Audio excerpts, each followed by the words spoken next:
Je pense clairement qu'il y aura un avant-après, après ce que j'ai entendu cet après-midi. J'étais en train de regarder un podcast solo qui parlait d'entrepreneuriat, etc. Et le mec a dit une phrase qui a résonné profondément en moi et que je ne vais jamais oublier et que, au contraire, je vais servir dans tout ce que j'entreprends. Il a dit une chose clé. Il a dit que le faire savoir est plus important que le savoir-faire. Donc, quand il a dit ça, j'ai pris le temps d'analyser et j'ai dit, mais qu'est-ce que c'est vrai, ça, les gars? Le faire savoir est plus important que le savoir-faire. Et dans cette vidéo, on va voir pourquoi, si on veut démarrer un business, il faut penser à se faire connaître, à faire savoir qu'on existe avant d'avoir un savoir-faire de qualité. Parce qu'on peut très bien avoir un savoir-faire et ne pas toucher les gens avec ce qu'on sait faire. Je prends l'exemple d'un pâtissier qui est extrêmement doué. Imaginons, est salarié dans une pâtisserie, qui est extrêmement doué. Et qui décide du jour au lendemain d'arrêter cette activité dans cette pâtisserie et de se lancer, d'ouvrir une pâtisserie et de se lancer. Il n'y a pas de souci pour ça. Mais si personne ne sait que ce mec-là est extrêmement doué, comment tu veux que les gens te connaissent? Si les gens ne te voient pas, ne te découvrent pas, n'entendent pas parler de toi, comment tu veux qu'ils sachent que tes pâtisseries, ton pain et ton savoir-faire est le meilleur de France? Donc, il faut avant tout faire savoir. Il faut faire savoir aux gens de ton environnement, sur ta ville, ta commune, ton quartier, ce que tu fais et comment tu sais le faire.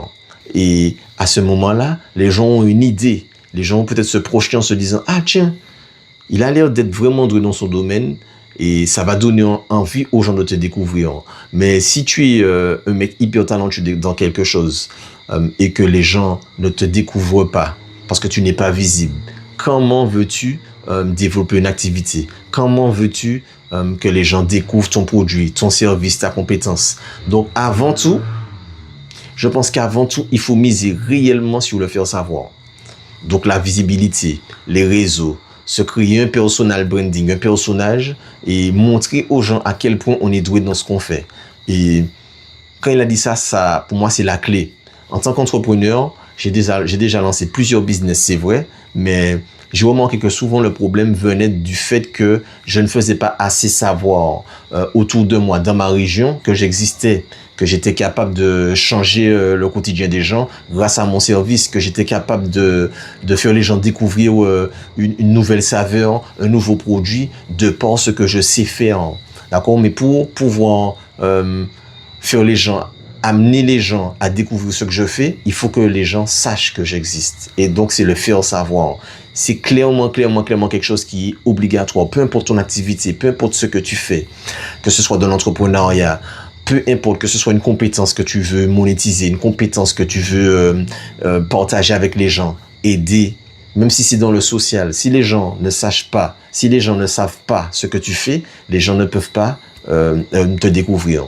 Donc, clairement, pour moi, c'est avant tout faire savoir. Et ensuite, montrer son savoir-faire. C'est ce que je voulais partager avec vous aujourd'hui. J'ai essayé de faire une vidéo très courte puisque je pense que le message est passé. Laissez-moi en commentaire si vous pensez que effectivement la visibilité, le faire savoir, c'est plus important que le savoir-faire. Et si vous actuellement vous avez une compétence, une qualité ou même une entreprise et que vous pensez qu'effectivement faire savoir que vous existez est bien plus important que votre savoir-faire. D'accord? Et c'est très important. Ça me fait penser à un petit reportage que j'ai vu aujourd'hui où le mec, effectivement, il a sa pizzeria et il prétend faire les meilleures pizzas de sa région. Il dit qu'il est excellent, comme la plupart des pizzaiolos et des pizzerias. La plupart des gens pensent faire les meilleures pizzas. C'est tout à fait normal. Je pense que c'est le chauvinisme des pizzaiolos. Mais globalement, le plus important, c'est de faire savoir qu'on a une pizzeria. Parce qu'on peut beau être le meilleur pizzaiolo de France, si personne ne vient aux portes de ta pizzeria et goûter ta pizza, ce sera difficile de pouvoir du bouche à oreille ramener du monde et te faire connaître. Première chose à faire découvrir ce qu'on fait. J'espère que cette vidéo va vous aider dans votre quotidien. J'espère que cette petite phrase qui a résonné en moi, j'ai pu l'illustrer pour vous de la meilleure des manières. Prenez soin de vous, passez une bonne soirée. C'était Jonathan. On se voit dans une prochaine vidéo. Ciao.